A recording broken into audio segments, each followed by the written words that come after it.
For our second video in our Let's Play Infinity series, we are going to take a look at the universe and factions which make up the game.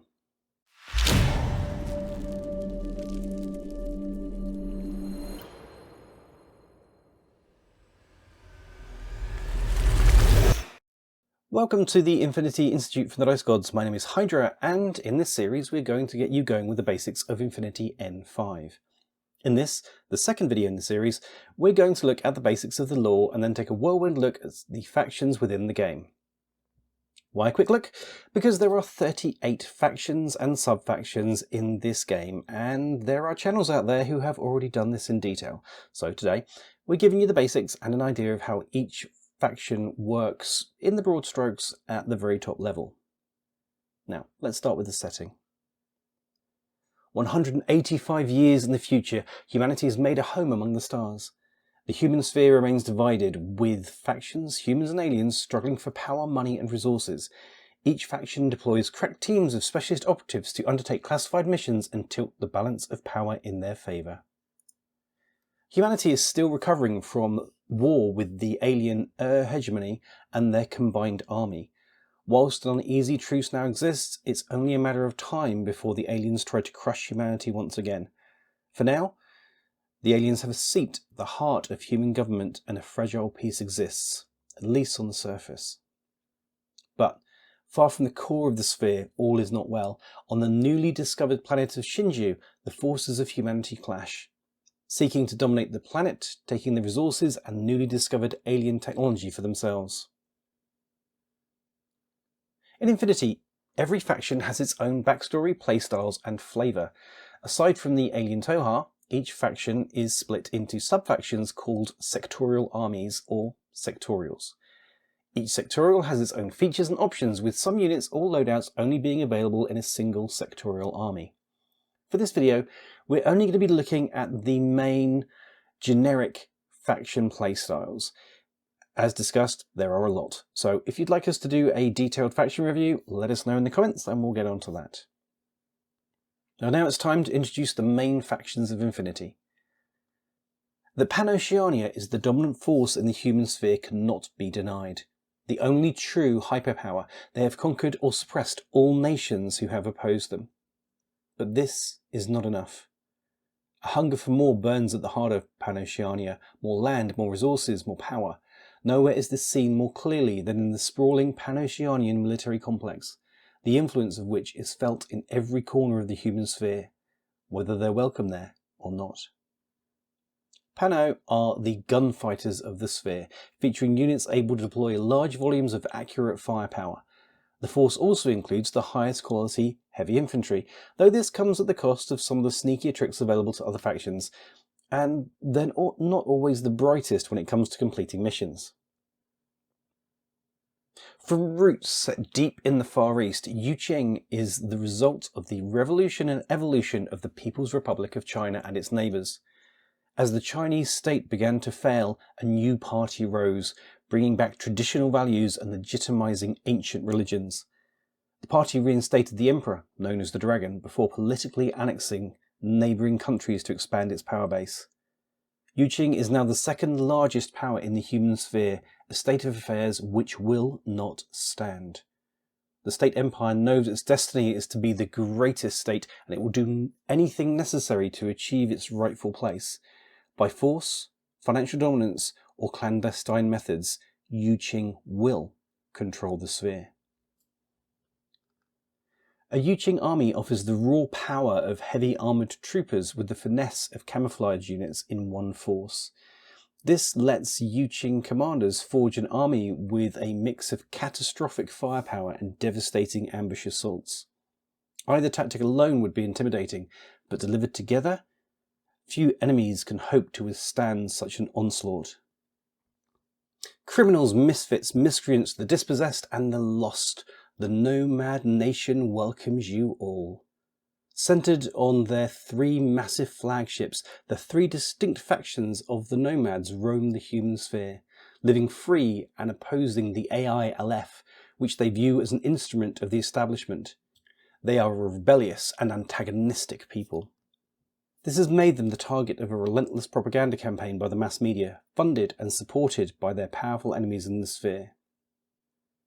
Each faction within the nomads has their own identity and focus, each specialising in distinct areas which give them unique access and influence across the human sphere, and each operating as much in the shadows as they do in the light. A generic force of nomads is a coalition of the three factions of that nation. They come together when the greatest threats or the greatest opportunities to the nation appear. The alliance may only be temporary, but that doesn't stop it being devastating. Combined, the strength of the three nations form a flexible but potent force which few enemies can hope to counter. Bringing some of the best hackers, specialists and oddball units to the field, they have an answer to anything they may face. So whatever the enemy, the nomads stand ready with lethal response tailored to their foes' weaknesses. And though their technology may not be the most advanced or the newest, that doesn't stop it hurting when they hit you with it. When the first stable wormhole was discovered in the 3rd millennium, humanity raced to exploit it, seeking to flee their own climate change-ravaged home and find a new one amongst the stars. When a habitable planet was found, 2 colony ships were prepared. The first, Ariadna, traversed the wormhole and arrived safely in orbit. The second, Aurora, left later and was tragically lost when the wormhole collapsed mid-journey, cutting off the new planet from Earth.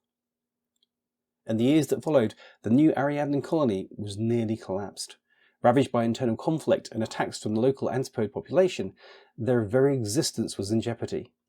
But through it all, they survived, then thrived. So it was, when contact was re-established with the human sphere, the first visitors found a new, if somewhat backwards, nation awaiting them. A nation eager to take their place amongst humanity, whether they were welcome or not. The best Ariadnan commander is an expert at using hit and run tactics. With a wealth of camouflage and airborne units at their disposal, Ariadna are masters of making the enemy paranoid about what's coming next. The army also offers speed with a selection of bikers and even antipode assault packs which can run across the board at alarming speed. If you want to control the combat space, Ariadna is for you. The aim of Haqqislam is simple: complete knowledge. The result of the re-establishment of the Islamic faith through a humanist lens, Haqqislam is now focused on the search for knowledge, not just for the faith, but for all mankind. Within the human sphere, Haqqislam is central to the silk trade, a product essential in the resurrection technology of cubes, which is so vital to humanity. They are also responsible for medical and pharmacological advances which have benefited the whole of humanity.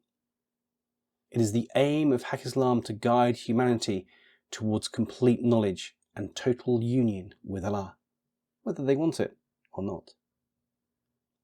A generic Haqqislam force has access to a range of units which other factions envy. Heavy-hitting armour, skilled specialists, and specialist troops designed to assassinate the enemy, Haqq has them all. Whether explosive violence, a covert strike, or something in between is needed, Haqq has the units to get the job done. Pity both the enemy who will face their wrath and the Haqq commander who must pick which troopers to leave at home. Servant and Guardian, Aleph is the massive artificial intelligence which oversees all of humanity. Hardwired into every level of society, Aleph controls or influences the daily lives of most of the people in the human sphere. So much so that, were it to fall, humanity may fall too. Whilst the AI may seem to exist to serve, there are many who are dubious or outright hostile to the power it wields, not least the nomad nation, who are not only disconnected from but aim to destroy the AI completely. But why, when all Aleph aims to do is aid humanity, would they do that? As time passes, more begin to question the vast AI. What, behind it all, is Aleph really working to achieve? Having access to units from across Aleph, this army is a flexible and customizable toolbox capable of taking on all enemies. The elite heavy infantry can take the fight to the enemy at any range, whilst the remote units provide a rapid reaction force to mop up any survivors. Building hard-hitting and durable or fast shock forces are equally possible within Aleph. You can tailor Aleph to your mission, opponent, or playstyle, as the mood takes you. And you will find some of the most unique and interesting units in the game in this force. But beware, you may never be outclassed, but you may find yourself outnumbered. Long the Japanese nation was crushed under the boot of their Qing oppressors. The state empire treated the Japanese as disposable second-class citizens. So, at last, they rose up as one, seeding in one brief savage uprising. Now the nation of the greater independent Japan finds itself as a minor power, surrounded on all sides by enemies. But in the Abraxas wormhole, the opportunity to give the people of Japan their rightful place in the sphere was found. The planet of Shinju has given the nation unprecedented resources, power and opportunity, if only they can hold on to it. The Japanese Secessionist Army, or JSA, excels up close, featuring some of the best close combat units in the game. They also offer highly versatile heavy infantry, high-speed bikes and high-tech robot units. But as a minor nation, they may not be as technically advanced, capable, or flexible as some of their equivalents in different forces. So, the JSA commander must be a master of striking the balance between offense, defense, capability, and durability. Founded as a diplomatic and security organization, O12 evolved from the current UN. But unlike its predecessor, the new organisation has greater power for decision-making and action. This also includes judicial and law enforcement, both under the control of O12's Bureau Aegis. Law enforcement is conducted via Swordfall or Section Sparta, which acts as an international police force.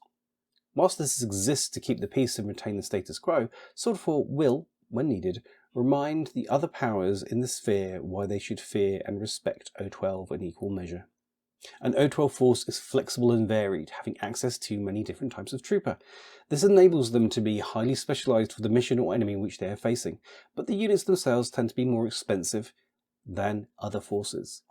This makes O12 a toolkit army, but one that feels very keenly every lost trooper. For generations without number, the rationalists have sought one thing: absolute consciousness. Achievable only through a process of transcendence, they built an advanced artificial intelligence called the Artellect to find out how it could be achieved. When the Artellect found the answer, it declared the unfit to transcend before vanishing from the universe. Learning from their mistake, they next created an evolved intelligence. Less powerful than the Artellect, the EI required vast amounts of resources as it sought the answer to transcendence. After many missteps and disastrous mistakes, the now hegemony founded the Combined Army. Its aim is to conquer other civilizations, absorbing their knowledge and resources into the hegemony. These are then used to try, at last, to find the answer to transcendence.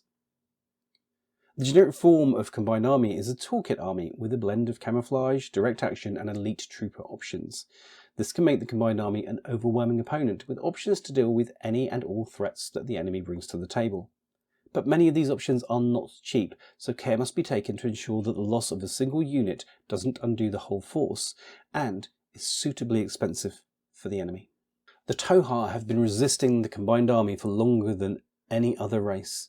They are an advanced alien race who specialise in biotechnology and viral weaponry, though the long war they are fighting has slowed their development greatly. First encountered on the planet Paradiso, the Tohaa first infiltrated and studied humanity before making contact, offering an alliance of convenience to humanity, supporting the sphere as it resisted the age-old enemy in the Combined Army, but proving themselves to be pragmatic and cold-blooded when needed. The most unique of forces, Tohaa features equipment, units and weapons which don't appear anywhere else in Infinity. Tohaa is centred around forming 3 trooper triad fire teams. Where other forces are limited to 1 or 2 of these, Tohaa can form these without limit. These triads may be constructed to complete different tasks, however they typically include a weapon, a specialist and a smoke thrower. The Tohaa can be highly resilient and a challenge to deal with. However, note that the Tohaa miniatures are not currently in production, even though they are still supported within the game. So that's the basics of the main factions of Infinity. There are also a pool of non-aligned armies too, Think of them as mercenaries. They are mostly a blend of units from other armies mixed up to create something with a unique feel and playstyle, but we will save more details on those for another day. If you have any questions or would like us to deep dive into the sectorials as well, let us know in the comments below. Whilst you're there, give us a like, share and subscribe too. Thanks as ever to our glorious Patreons and members, including the Mighty J. Rogers, for your continued support of what we're up to on here. In our next video, we're going to introduce some of the core terms and ideas of Infinity, plus we'll take a look at unit profiles and discuss what they mean. Thanks for watching, and we will see you on the next one.